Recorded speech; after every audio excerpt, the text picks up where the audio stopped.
नमस्कार, मैं हूं प्रिया सीजा और आप देख रहे हैं आपका अपना चैनल भिवानी हलचल। जिला विकास समन्वय और निगरानी समिति की एक बैठक का आयोजन गुरुवार को स्थानीय डीआरडीए सभागार में किया गया। करीबन 7 महीने बाद आयोजित इस बैठक में सांसद धर्मवीर सिंह ने उपस्थित होकर जिले में होने वाले विकास कार्यों की रूपरेखा तैयार की। वीरवार को स्थानीय लघु सचिवालय स्थित डीआरडीए हॉल में जिला विकास समन्वय और निगरानी समिति की बैठक का आयोजन किया गया। बैठक में जिले के औला अधिकारी मौजूद रहे। बैठक की अध्यक्षता सांसद धर्मवीर ने की। साथ ही इस अवसर पर सांसद विजेंद्र सिंह भी मौजूद रहे। वहीं सांसद धर्मवीर सिंह ने बताया कि बैठक का आयोजन 7 महीने बाद किया गया है। इस बैठक में जिले में होने वाले विकास कार्यों तथा भविष्य में किए जाने वाले विकास कार्यों की रूपरेखा तैयार की गई। उन्होंने कहा कि मोदी जी के आने के बाद बजट का बड़ा हिस्सा प्रदेशों को मिलता है। साथ ही उन्होंने जैविक खेती पर भी बोलते हुए कहा कि जैविक खेती करने पर सरकार द्वारा किसानों को लाभ दिया जाता है, इस पर भी जोर दिया जाएगा। वहीं उन्होंने सभी विभागों के कार्यों पर भी निगरानी रखने के लिए टेक्निकल स्टाफ की टीम का गठन करने की बात भी कही। और 7 महीने के बाद हम पिछले कामों का भी रिव्यू करते हैं और भविष्य में भी क्या रूपरेखा तैयार होगी किस विभाग को, क्योंकि भारत सरकार प्रदेश की सरकार को तकरीबन कुछ एक विभागों में तो 40% से भी ज़्यादा पैसा देता है, कुछ एक में ज़्यादा पैसा देता है।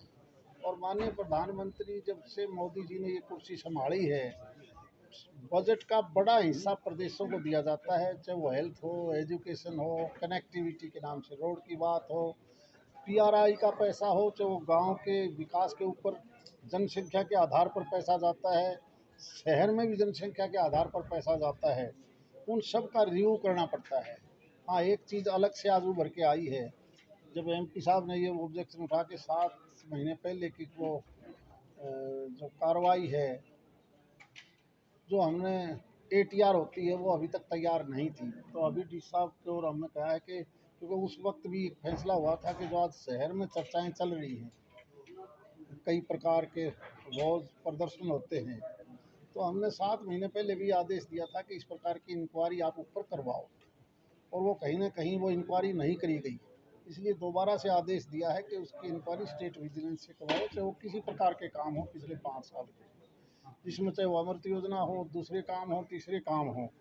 और केवल यही नहीं, बाकी के भी विभागों की जहाँ जहाँ भी हमें इस प्रकार की नज़र आ रही है, खासकर मनरेगा है, क्योंकि हमने पलवल और मेवात की कई बार खबरों में सुनते हैं कि वहाँ इस प्रकार की अनियमितताएँ हैं, यहाँ पर भी वो ना हो। इसलिए हम कोई टेक्निकल स्टाफ की कमेटी बनाएंगे ताकि हर वर्ग को देख सकें। इसी प्रकार से चाहे वो पीआरआई का पैसा है गांव में लगने वाला, क्योंकि वो भारत सरकार जनसंख्या के आधार पर पैसा देती है। आप लोगों ने भी पिछले दिनों देखा होगा, दादरी जिले में बहुत से ऐसे गांव उभर के आए जहां के ग्राम सचिव और दूसरे BDPOs ने मिलकर उस पैसे को हड़प लिया। ऐसी अभी तक हमारे पास भिवानी जिले में शिकायत नहीं आई है, लेकिन भविष्य में ना हो, हम उसके ऊपर भी पूरी निगरानी करेंगे। और जितने भी, क्योंकि आज के दिन गर्मी का समय है,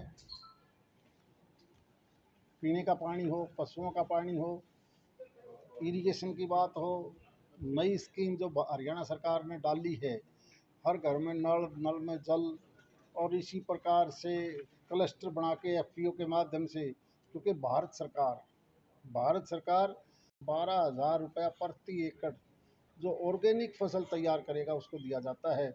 लेकिन कहीं ना कहीं गलती से वो 3 साल पैसा आने के बाद हम खर्च नहीं कर पाए प्रदेश भर में।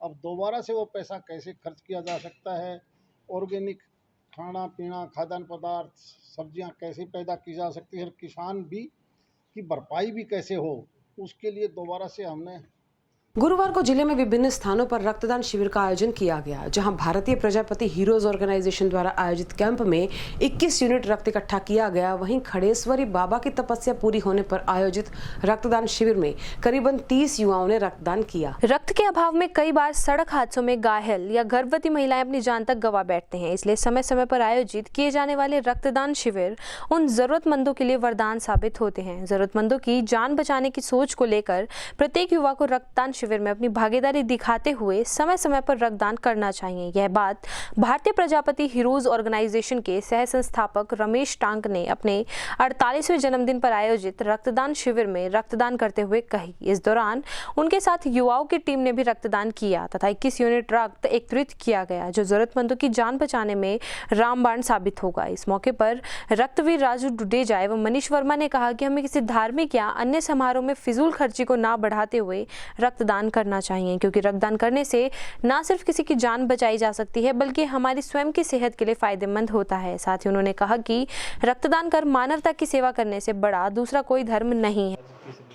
मैं रक्तवीर राजेश लुडेजा, हमने थैलेसीमिया पीड़ित कुछ बच्चे भिवानी में गोद ले रखे हैं, जिनको फ्रीडम ब्लड बैंक द्वारा फ्री में ब्लड दिया जाता है। कुछ डायलिसिस के मरीज है, कुछ एनेमिक भी है मरीज हैं जो जिनको यहाँ से ब्लड मिलता है।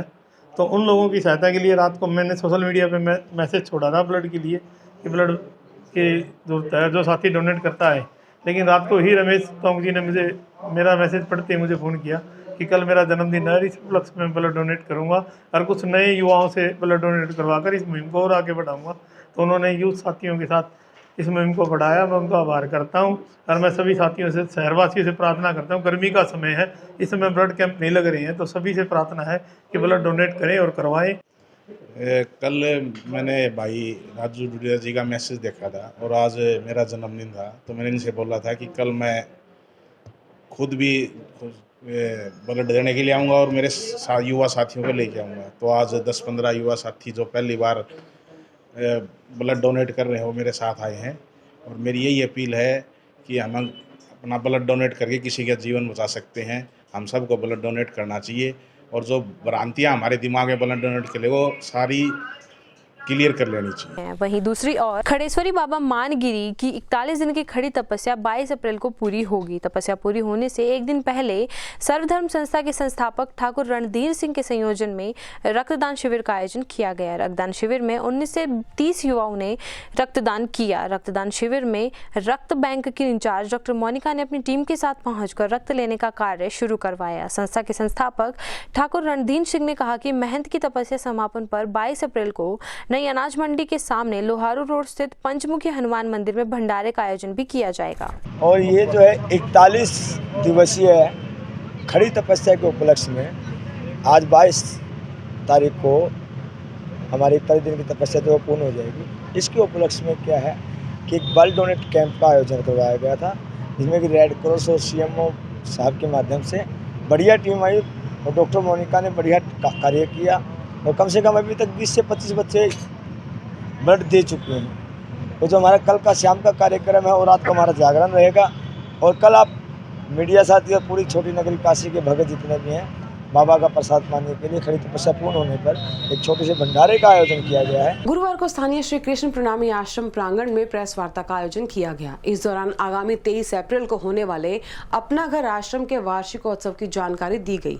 यहाँ आपको बता दें कि 2019 से चल रहे अपना घर आश्रम में करीबन 150 प्रभुजन आवासरत हैं। स्थानीय श्री कृष्ण प्रणामी अपना घर आश्रम व देश भर में चल रही अपना घर की सभी शाखाएं प्रभु के सहयोग से चल रही हैं। इसके लिए कोई दान नहीं मांगा जाता, बस बोर्ड पर प्रभु के नाम एक चिट्ठी लगा दी जाती है तथा सहयोग अपने आप आ जाता है। 23 अप्रैल को भिवानी के श्री कृष्ण प्रणामी अपना घर आश्रम का सेवा संकल्प एवं वार्षिकोत्सव समारोह का आयोजन किया जाएगा। यह जानकारी भिवानी परिवार मैत्री संघ के अध्यक्ष एवं अंतर्राष्ट्रीय कवि राजेश चेतन ने यहाँ श्री कृष्ण प्रणामी आश्रम के प्रांगण में पत्रकार वार्ता के दौरान दी। राजेश चेतन ने बताया कि श्री कृष्ण प्रणामी अपना घर आश्रम भिवानी की स्थापना 27 जनवरी 2019 को परम श्रद्धेय स्वामी सदानंद जी महाराज द्वारा उपलब्ध भवन में 50 निराश्रित पुरुष प्रभु स्वरूप की सेवा से शुरू हुई। इस अवसर पर पत्रकार वार्ता में जानकारी देते हुए अपना घर दिल्ली से आए हुए भिवानी के मूल निवासी सावरमल गोयल ने बताया कि 23 अप्रैल शाम 5:30 बजे राधिका धाम में भिवानी अपना घर आश्रम का वित्तीय वार्षिकोत्सव संस्था के संस्थापक डॉक्टर BM भारद्वाज एवं श्री कृष्ण प्रणामी अपना घर आश्रम के संस्थापक स्वामी सदानंद महाराज के सानिध्य में भव्य रूप से मनाया जाएगा। इस अवसर पर सिरसा की सांसद सुनीता दुग्गल, भिवानी महेंद्रगढ़ के सांसद धर्मवीर सिंह, भिवानी के विधायक घनश्याम सराफ के अलावा कई गणमान्य नागरिक भी मौजूद होंगे।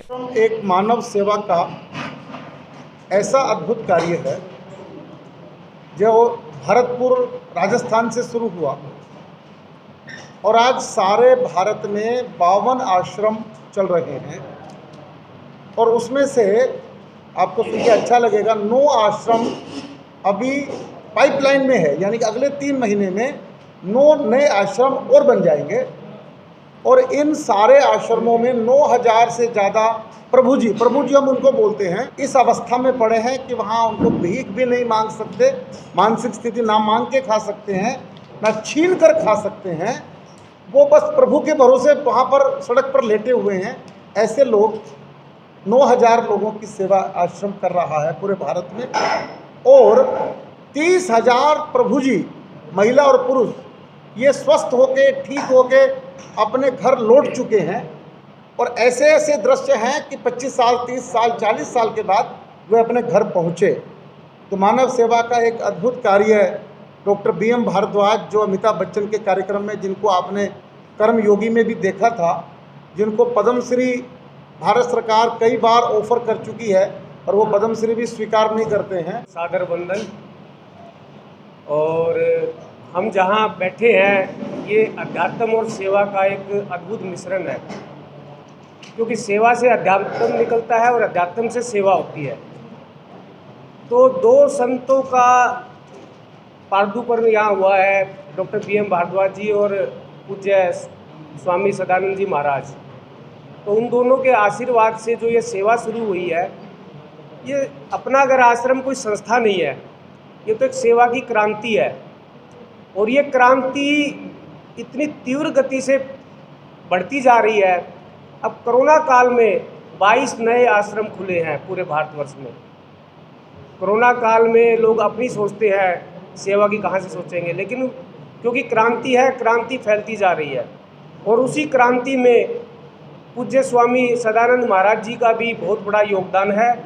और उन्होंने खुले दिल से अभी 27 मार्च को अपना घर आश्रम बूढ़पुर दिल्ली का वार्षिक उत्सव था, वहाँ पर महाराज जी भी आए थे। और महाराज जी ने 1,11,11,111 रुपये तो भरतपुर आश्रम के लिए घोषणा की और 11,11,111 रुपये बूढ़पुर आश्रम के लिए नहीं किया। सांवरमल जी को कहा जितनी आवश्यकता हो, मेरे से जो हो सकता, मेरी संस्था से हो सकती, वो पूरी मदद देने के लिए तैयार है। आप गत वर्ष अनुभव किए और शायद प्रबंधन कमेटी ने भी अनुभव किया। ये हमारी जो टीम दिखती है, ये 72 साल की उम्र है। सोच सकते हैं आप, पूरे निस्वार्थ भाव से। हनुमान तायल जी सारे व्यवसायी है, अपने व्यवसाय छोड़ करके समर्पित भाव से काम करते हैं। एक समस्या आई कि महिलाओं को कहाँ रखें। प्रशासन से फ़ोन आता है, पुलिस थाने से फ़ोन आता है, लेकिन महिला आश्रम चलाना आसान काम नहीं है, क्योंकि सुरक्षा की दृष्टिकोण से कई बिंदुओं पे विचार करना पड़ता है। लेकिन जो ही हमारे आश्रम का प्रस्ताव महाराज जी के पास गया और सांवरमल जी से और सभी ने, ट्रस्टियों ने विचार विमर्श करके कहा, भिवानी से कोई व्यक्ति निराश होके जाए, ये कैसे हो सकता। ट्रस्ट का मुख्य कार्यालय है। तो उन्होंने सहर्ष किया कि यहाँ महिला नहीं, महिला का भी अपना आश्रम होना चाहिए। कितनी बड़ी बात, आज वो महिला आश्रम भी चल रहा। और आप शायद अंदर जाके देखिए, आपकी पत्रकारिता धन्य हो जाएगी और समाज को जगाने का काम करे। राजेश चेतन जी तो कर ही रहे। इंग्लिश बोलने वाली एक महिला SDM साहब आए, जब देख के हैरान हो गए, कितनी अच्छी इंग्लिश बोल रही है वो। और वो महिला आज उसको घर पे सेवा नहीं कर पा रहे। एक माँ 5 बेटों को पाल लेती है और एक बेटा अपनी माँ को नहीं रख पा रहा है। क्या हमारी भारतीय संस्कृति है। गुरुवार को गांव मुंडाल के निकट घटित सड़क हादसे में एक युवक की मौत हो गई। वहीं गांव जाटू लुहारी में एक किसान की मौत मधुमक्खियों के झुंड से हुए हमले के कारण हो गई। दोनों मृतकों के परिवारों ने सरकार से आर्थिक सहायता की मांग की है। वीरवार को भिवानी के गांव मुंडाल के निकट सड़क दुर्घटना में एक युवक की मौत हो गई। प्राप्त जानकारी के अनुसार युवक मेहनत मजदूरी का कार्य करता था तथा जब वह जींद से भिवानी आ रहा था, तभी रास्ते में एक तेज रफ्तार पिकअप चालक ने ट्रैक्टर को टक्कर मार दी, जिसे महेश कुमार ट्रैक्टर से गिर गए और पिकअप चालक ने महेश के ऊपर गाड़ी को चढ़ा दिया, जिससे मौके पर ही महेश की मौत हो गई। वहीं परिजनों ने बताया कि 4 महीने पहले ही महेश की शादी हुई थी। महेश के परिजनों ने सरकार से मांग की है कि पिकअप गाड़ी चालक के खिलाफ मामला दर्ज कर उचित कानूनी कार्रवाई की जाए और महेश के परिवार की आर्थिक मदद दी जाए, जिससे उनका गुजर बसर हो सके। मेरा नाम जितेंद्र, गाँव गोविंदपुरा। जो मृतक है महेश कुमार, वो मेरा भतीजा था जी, जो टेबल लगाने का काम करते हैं, मजदूरी का काम करते हैं, जो जींद से भिवानी के लिए अपना काम करने के लिए जा रहे थे। इनका मुंडाल से पहले जो है पिकअप ने, गाड़ी ने इनको पीछे से टक्कर मार दी, जिसके कारण जो महेश था वो ट्रैक्टर से गिर गया। गिरने के बाद जो पिकअप चालक था उसने उसके ऊपर से गाड़ी चला दी, जिसके कारण महेश कुमार की मौके पर ही मौत हो गई। महेश कुमार की शादी 4 महीने पहले हुई थी। गरीब परिवार से बिलोंग करते हैं ये बिल्कुल, और दिहाड़ी मजदूरी करके अपना घर का भरण पोषण कर रहे थे। प्रशासन से हमारी ये मांग है कि पिकअप चालक से जो लापरवाही से गाड़ी चला रहा था उसके खिलाफ कड़ी से कड़ी कार्रवाई की जाए और प्रोत्साहन की राशि जो भी इतने भी हो सके सरकार की तरफ से इसको मिले। वहीं दूसरी तरफ भिवानी के गांव जाटू लोहारी के किसान की मौत मधुमक्खियों के डंक लगने से हो गई। प्राप्त जानकारी के अनुसार रमेश पुत्र झुकी सिंह कल शाम को अपने खेत में काम के लिए गया हुआ था तथा खेत में मधुमक्खियों के झुंड ने रमेश के ऊपर हमला कर दिया तथा इस हमले में रमेश बुरी तरह हताहत हो गया। घायल को तुरंत चौधरी बंसीलाल सामान्य हॉस्पिटल में लाया गया, जहां इलाज के दौरान रमेश की मृत्यु हो गई। वहीं परिजनों ने सरकार से मांग करते हुए कहा कि रमेश के परिवार में कमाने वाला कोई नहीं है। रमेश मेहनत मजदूरी करके अपने बच्चों का लालन पालन कर रहा था। उन्होंने सरकार से मांग की है कि रमेश के परिवार की आर्थिक मदद दी जाए जिससे उनका जीवन यापन आसानी से हो सके। मेरा नाम विनोद कुमार है जी, जाटुलवारी से।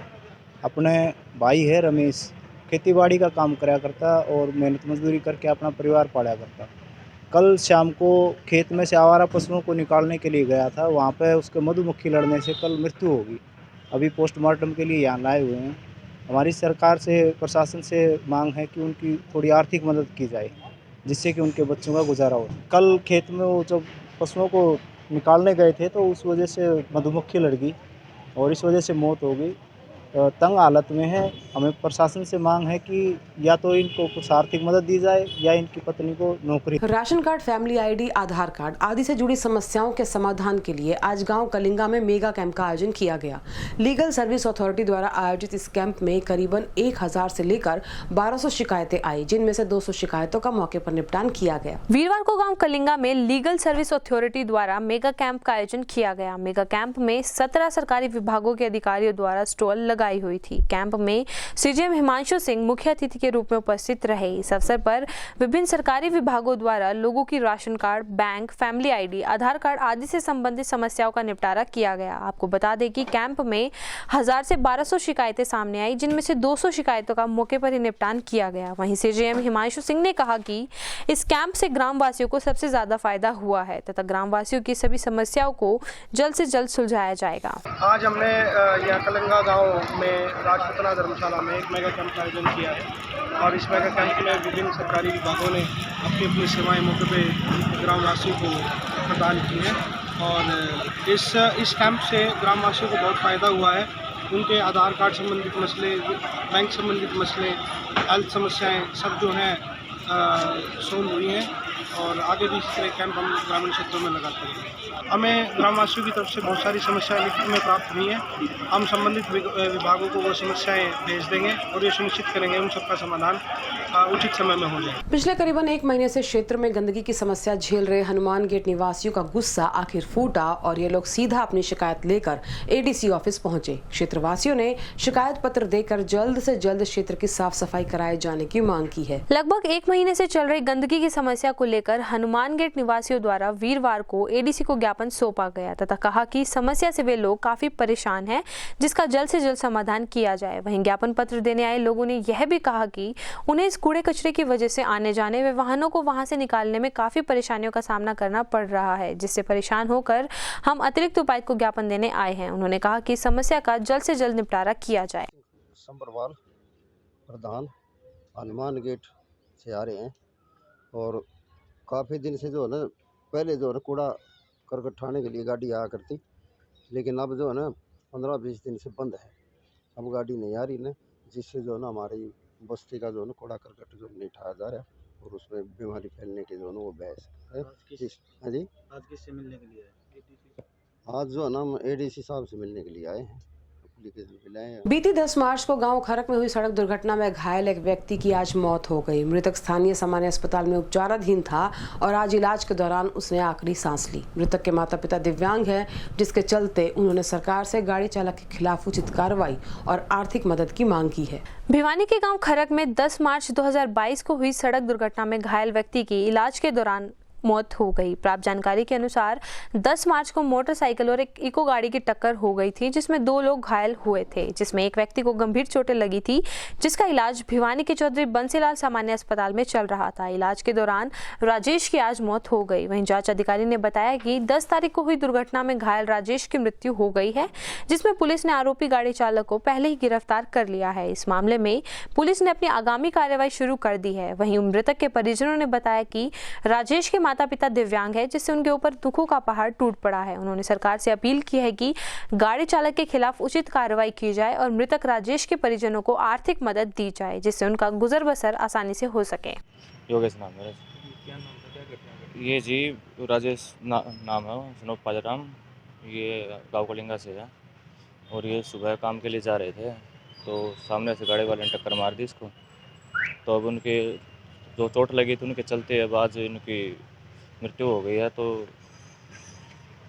इसके मतलब कि हम ये चाहते हैं कि इसके घर वाले हैं कि वो हैंडीकैप हैं और प्रशासन से ये उम्मीद करते हैं कि वो हमें न्याय दिलाएंगे और भाई आर्थिक सहायता प्रदान करेंगे। करीब 10/3/22 की गांव कलिंगा और खरक के बीच में एक एक्सीडेंट हुआ था जिसमें धर्मवीर और राजेश से 2 लड़कों को चोटें लगी थी। तो उसमें जो धर्मवीर था उसको कम चोटें थी, जो उसके बयान पे हमने FIR दर्ज करी थी। और राजेश जो ज़्यादा सीरियस होने के कारण उसको PGI रेफ़र कर दिया था डॉक्टर साहब ने। तो उसी राजेश की आज इलाज के दौरान यहाँ GH में मृत्यु हो गई है, जो उसकी कार्रवाई के लिए हम आए हुए हैं। बाकी जो मुकदमा तफ्तीश है वो पहले से चल रही है, इसमें आरोपी गिरफ्तार हो चुका है। और इसी के साथ दीजिए हमारी पूरी टीम को इजाजत। बने रही भिवानी हलचल।